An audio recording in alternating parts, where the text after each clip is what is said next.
Hello, everyone. Jess Stainbrook here with the Invisible InCourage podcast, and I'm really honored today to have a special guest from the UK, Jamie Waller, who is an entrepreneur and most recently an author. So, Jamie, how are you doing today?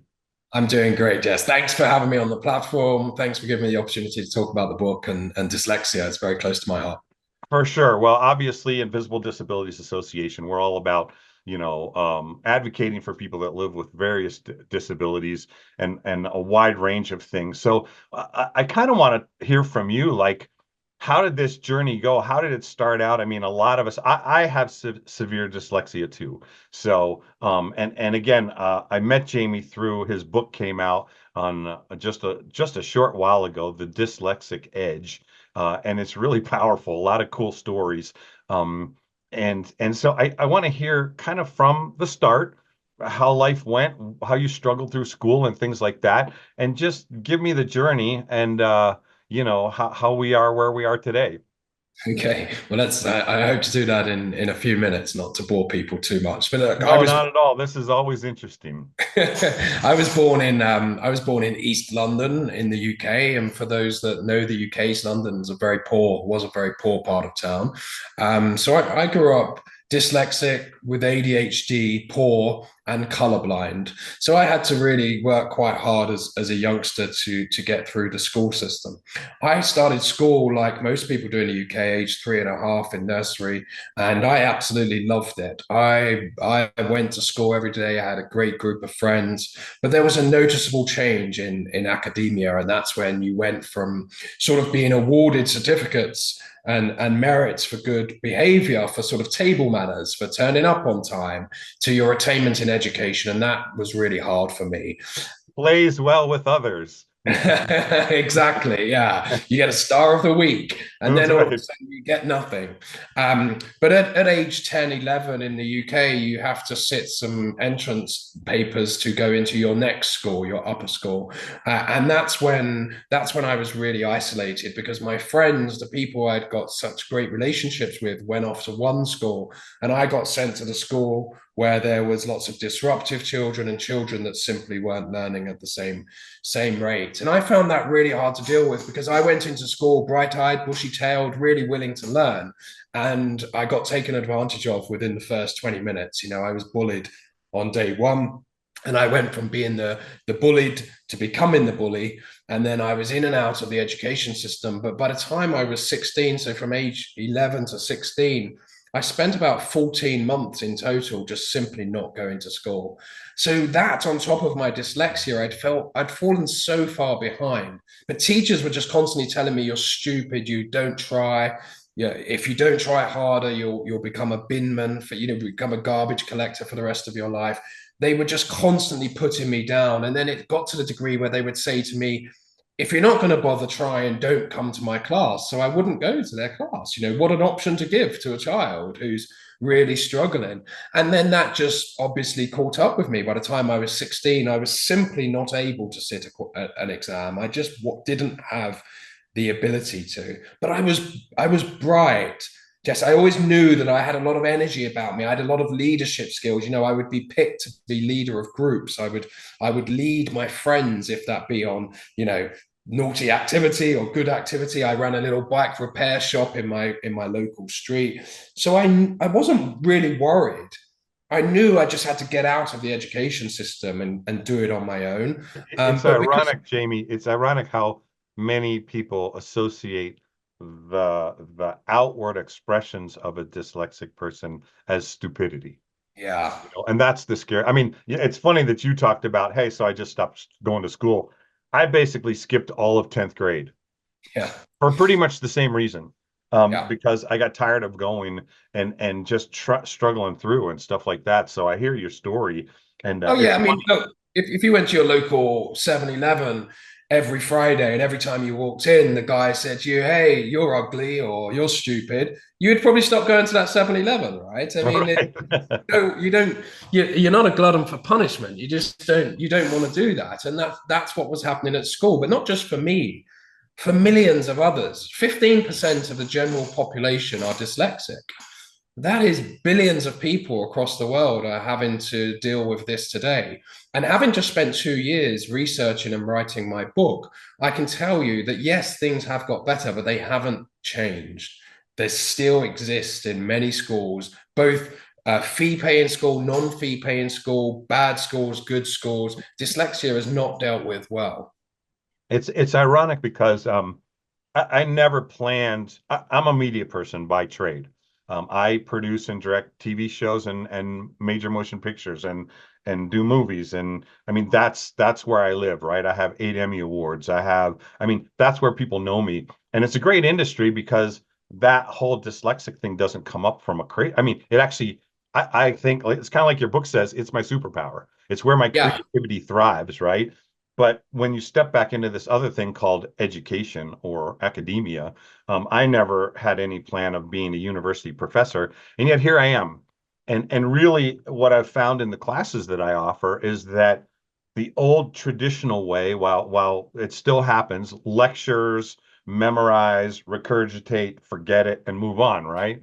All of my classes are very hands-on, very experiential, and I've noticed that a lot of the students will thrive in that environment because that traditional thing. I mean, for me back in school, and I remember talking to different autistic folks where sit down and shut up doesn't work at Yeah. all, right? Whereas if the kid's in the back of the room, he's looking out the window, you don't realize he's actually paying attention.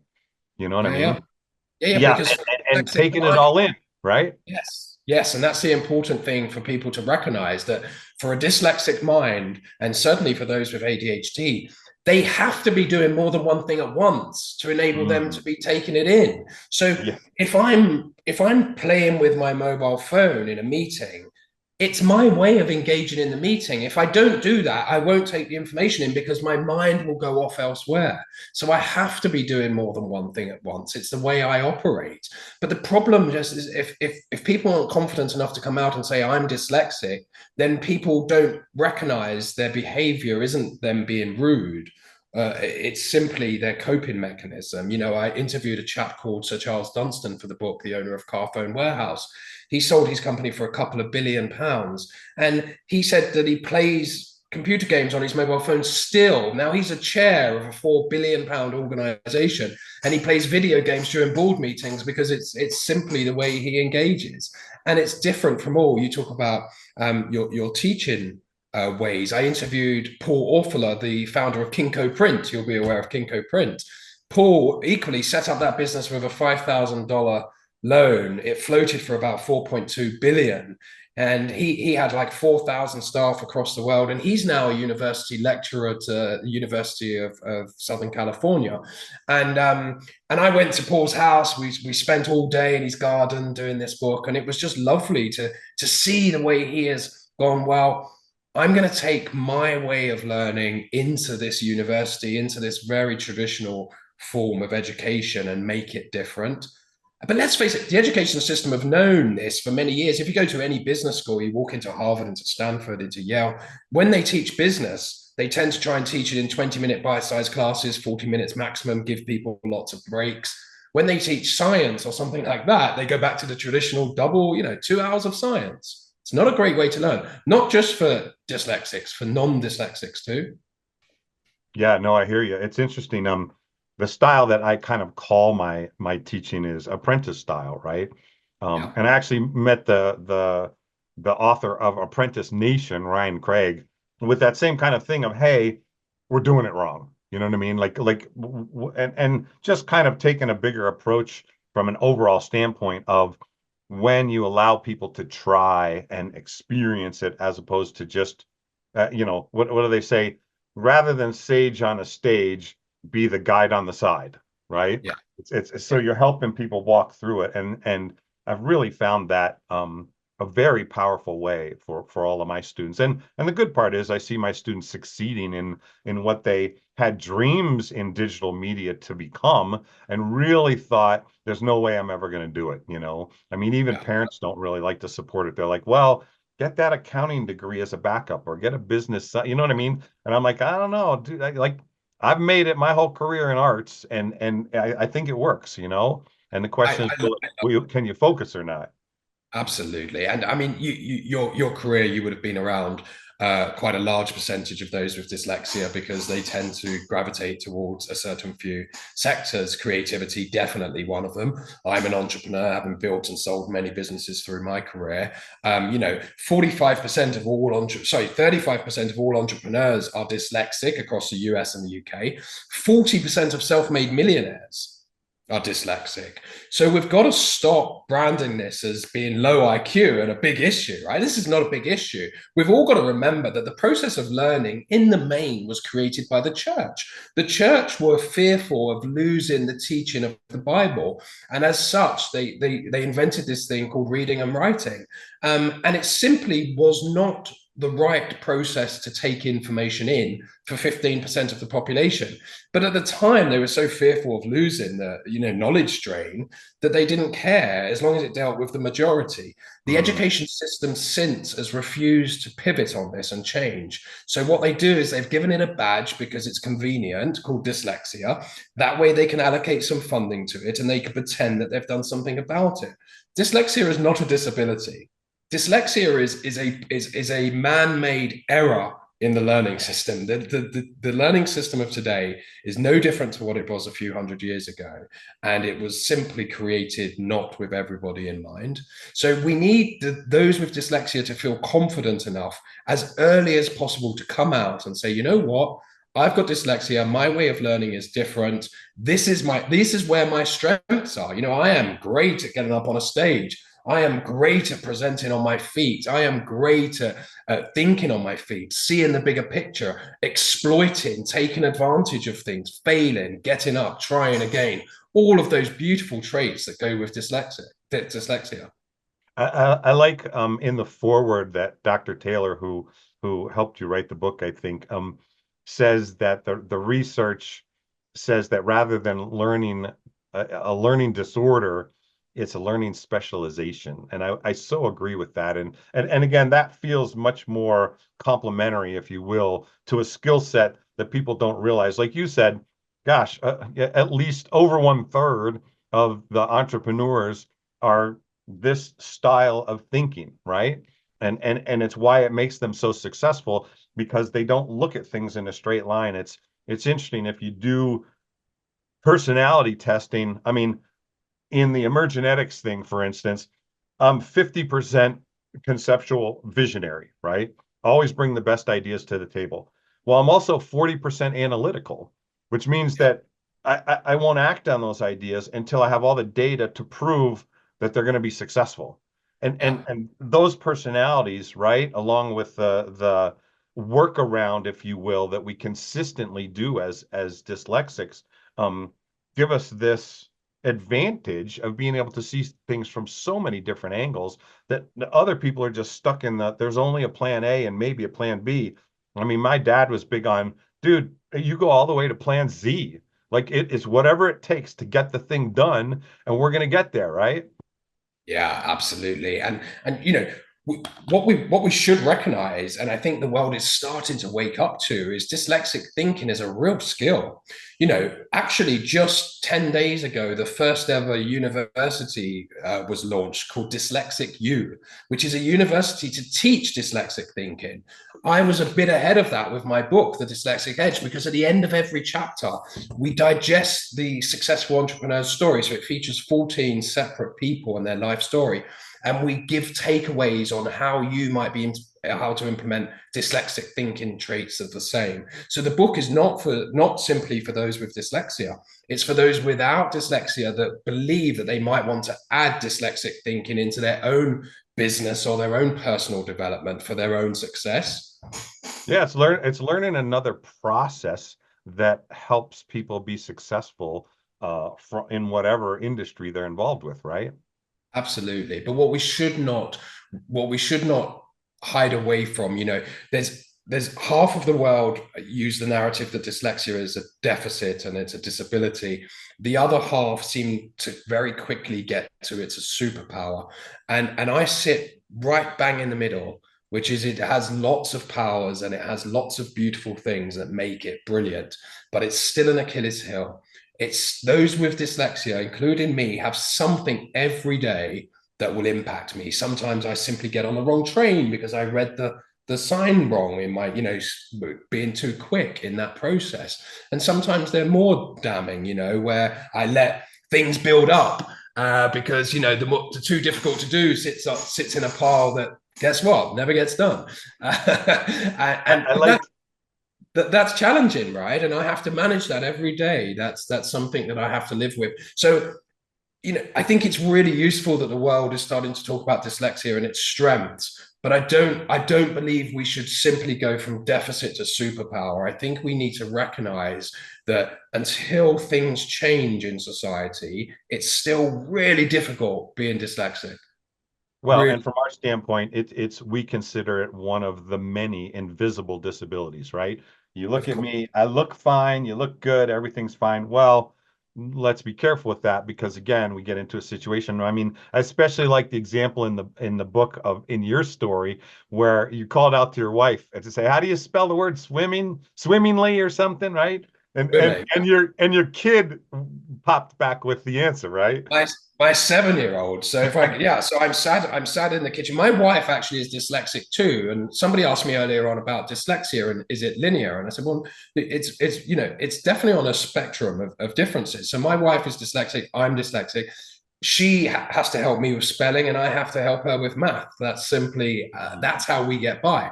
But I frequently shout across the house, hey Madeline, how do I spell? And it's just a normal thing for me, right? And I'm sat there, as you say, I'm sat there while writing the book, and I shout across the table. I don't even look up. I'm just sort of typing, Madeline, how do you spell swimming? Is it what? And then my 7-year-old shouts it back, and it was a real moment for me, just because I sat there and thought, wow, this is a real moment that I want to capture and remember, But actually, I'm so proud of my 7-year-old, so proud that she had the confidence to go. And you know what? The reason I wrote this book is not because this is my second book, but this isn't because I wanted to write a book. This is because I really feel passionately about helping those with dyslexia. So I want my children to see the efforts that I'm taking to make sure this isn't an issue. I want my children to go into school and know that there's a dyslexic child in their classroom and see them as their daddy, that they can achieve, as you said at the start of this podcast, I've gone on and built and sold many businesses. I've gone from being poor to being rich. I can have anything I want, but what I want more than anything is to help those get out of the pressure of what dyslexia does to them and feel that they can achieve anything. And I hope that by sharing my story, sharing the story of Sir Richard Branson, who I happen to spend some time with while writing a book, sharing the stories of Paul Orfala, the BBC Dragons, the Sharks, and everybody, that I can really go a long way to do that. Not just for young people, because actually the old are the forgotten in the world of dyslexia. I'm 45. People in my age have got the opportunity to come out and do something about it and say, I'm dyslexic. The younger people, hopefully, we are going to drive change to support them. But actually, one of the things I like to talk about a lot is if you think your mom and dad or your grandma and your granddad might have dyslexia, help them get a diagnosis for it now. Help them realize that all those times that they were told they were stupid, or all those times they struggled, it was nothing wrong with them at all. The education system got it wrong for them.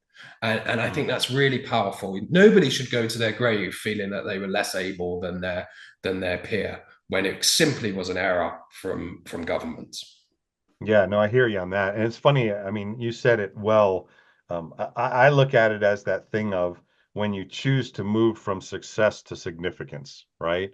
You've had success in a business world, you've created different things, and now you're moving to this point where impacting people's lives is more important to be able to overcome and advocate for this thing we're calling dyslexia, right? I've had amazing opportunities to interview a few authors that have had dyslexia.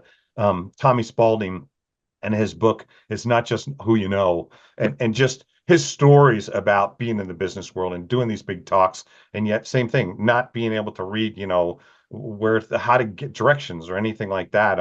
Debbie Maycomer, who is the top romance novelist in the world. I think she's sold over 300 million hard copy books. She was told nonstop growing up. She always wanted to be a writer. And as a student, she was always told, you're stupid, you're not going to make it, you're going to, well, now look at who she is, right? And it's amazing that, when you speak positively of, okay, how do we turn this into something else so that it's not our downfall, it's our superpower. We still have things to overcome, and we know Yes. how to do that, and sometimes we need help with that, but it can really be beneficial in the context of launching a business or an idea into something that makes sense for others, right? It really can. And I love that. Actually, I've only just thought about it as you were speaking there, the power of authors actually to come out and display their dyslexia. Because another thing with what's going on at the moment with the messaging on dyslexia is it's going from deficit to superpower. But as it's going there, it's saying it's a superpower if you're creative. It's a superpower if you're an entrepreneur. So it's trying to put people into another bracket. It's taking you out of being dyslexic into being, you'll be okay as long as you do this. But actually, it's not true. A dyslexic brain is just a different way of doing things. They can become novelists. They can be TV or film directors. They can be drivers. They can be laundromat people. They can be whatever they want to be. Their journey to get there is going to be slightly different for a neurotypical person. But that doesn't mean we shouldn't. And I've only thought about it since you were talking, and I'm going to give it some more thought because it's lovely, actually. We shouldn't be simply trying to say, well, you can all go off and become TV directors, or you can all go off and become creatives or Yeah. entrepreneurs. They can become. Here's something that doesn't need your reading skills or your comprehension, right? You can do this based off the idea. You're right. You can't just pigeonhole into this other space. You could probably do anything. I mean, it's ironic, becoming a university professor, one of the requirements is you have to have your master's degree. And I didn't have my master's degree. And I put it off and they let me slide for a while. And then they finally said, you know what, dude, you need this. And I was so petrified because I've always done horrible in school. And I got to say that my wife is really smart. All my kids are really smart. And they offered to help me through the process by helping me read the books and telling me about the books that I had to read that were part of that requirement. Because the master's degree was read 4 chapters a night and write this paper on it and then have this online discussion. I'm like, worse, like I'm gonna fail. I'm going Yeah. to fail, man. It's gonna be horrible. And it's funny because I came out of the first class and the second class, and I've always been the C, D, and F student. And there's a joke in the family of, oh, dad's just the dumb one, right? I mean, kiddingly, from an Yeah. academic standpoint. They know what I do and they respect all that, and that's fine. But when I got an A in these classes, Jamie, my wife literally kind of looked at me like, is everything like, what's going on, man? And Yeah. and it continued. And they're like, oh my gosh. And it's funny because my youngest daughter has always said, well, I'm just like dad. I'm more of the athlete. I play soccer. That's all I do. I'm not so good in school. This changed everybody's impression and the way they thought about themselves to go, wait a second. If dad, who doesn't know how to read, can do it, we can do anything. You know what I mean? It's so powerful, eh? And that's why, just like I could have written a book, I could have worked with Dr. Helen Taylor and just taken the research and written about it. But the reason I wanted to make it case study led Mhm. is because I wanted people from a diverse background. So I wanted to feature diversity. We have female, male, gay, straight, black, white, Hispanic, Indian. We wanted a diverse 14 individuals to feature because dyslexia, the way you deal with dyslexia in childhood is very different. If you're, I'm really fortunate. I was born British, white, and English speaking, right? That is a huge advantage to some of the other Big people. advantage. Yeah. Big advantage. And I had a mother that absolutely adored me, that gave me everything that she could have ever given me. She gave me all my confidence. She told me that love and confidence is all a child needs to succeed. And I believed it. And I went on to succeed. Some people don't have that. And we need to recognize that, right? That, if you're born black as an immigrant into a country with dyslexia, go into a new school, your experience of it is going to be very different than if you're born white American English speaking. So that we are all privileged in our own little ways, the same way the black immigrant will be privileged over a different class of immigrants, so everybody needs to recognize that the way to deal with this again is simply can't be written down on a piece of paper. It's about giving people the confidence to say I'm dyslexic and I need help, and then not to have the stigma attached to it, to enable that to be a smooth process. Because without a doubt, the education system is not going to change. I've just come from a TV interview where I was asked on live TV, what do you think the impact of AI will be on the education system, and do you think it will change the education system and to enable dyslexic people to learn differently? And I'm like, hey, we still haven't embraced spell check. The education system still doesn't want spell check to be in the classroom. Why are they going to embrace AI? I mean, we are tens and tens of years away from that. Right now, what we can do is keep on lobbying for change, but in the process, change the way people talk and feel about it, because that's something that we can control. We can control the narrative. That's awesome.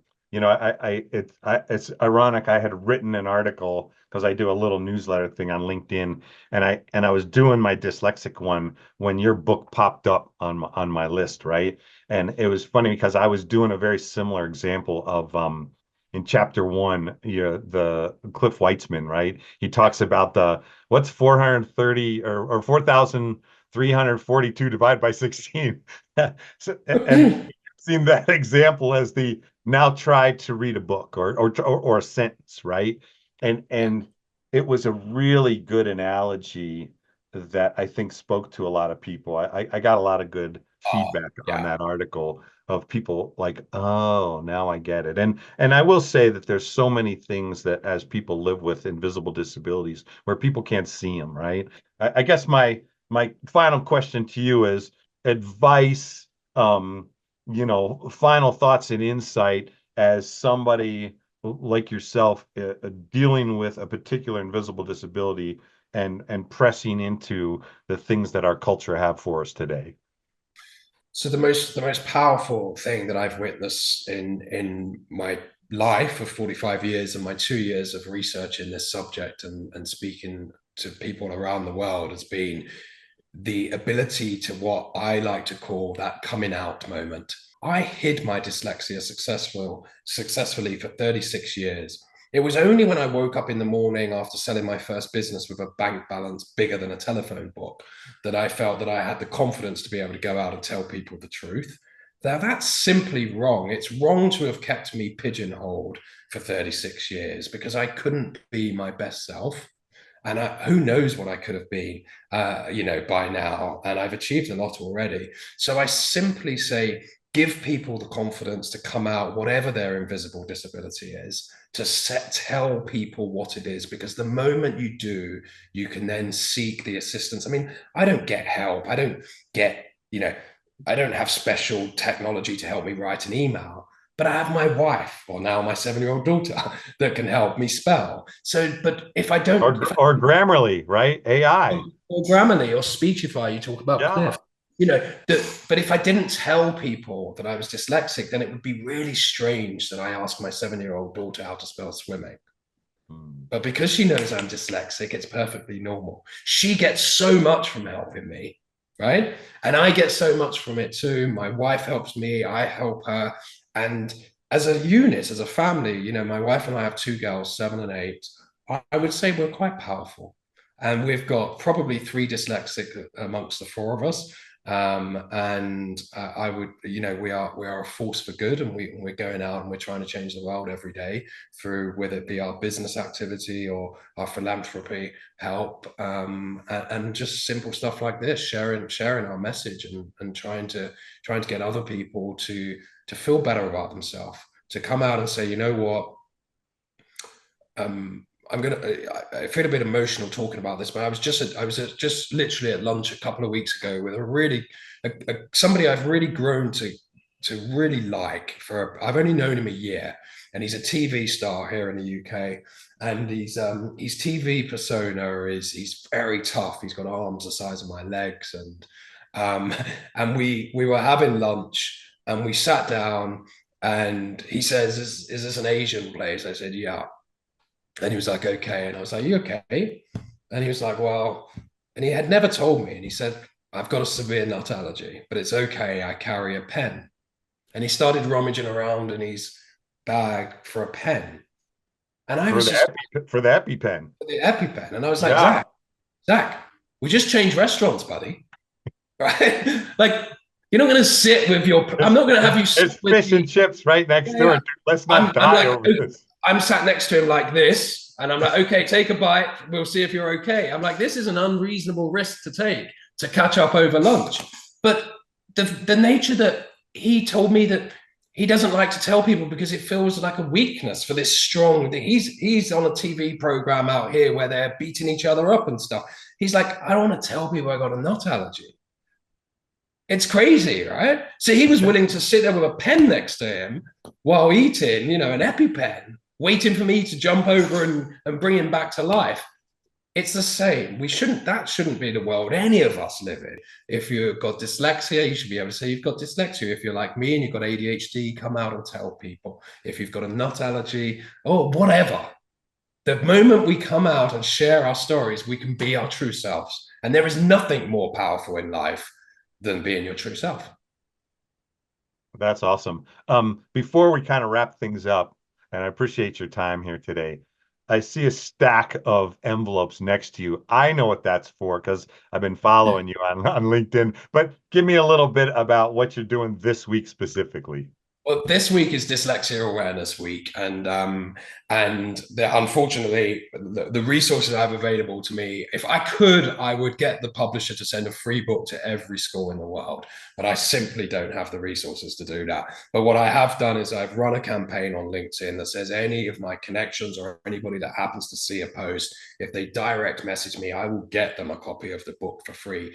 But I do try and finish every podcast with this message and the free school for book. This is free books for schools campaign that I'm running. So every day I'm packed in hundreds of these, well noticed, and it's been quite tireless. I started at 2:30. I woke up at 2:30 yesterday morning and went back to bed at 5. I was doing this, but I love it actually. But taking that to one side, that's for schools. I do like to end every podcast with, if there is genuinely any listener or viewer of this podcast that cannot afford a copy of this book, they can simply reach out to me at my website or on LinkedIn, and I will personally get them a copy.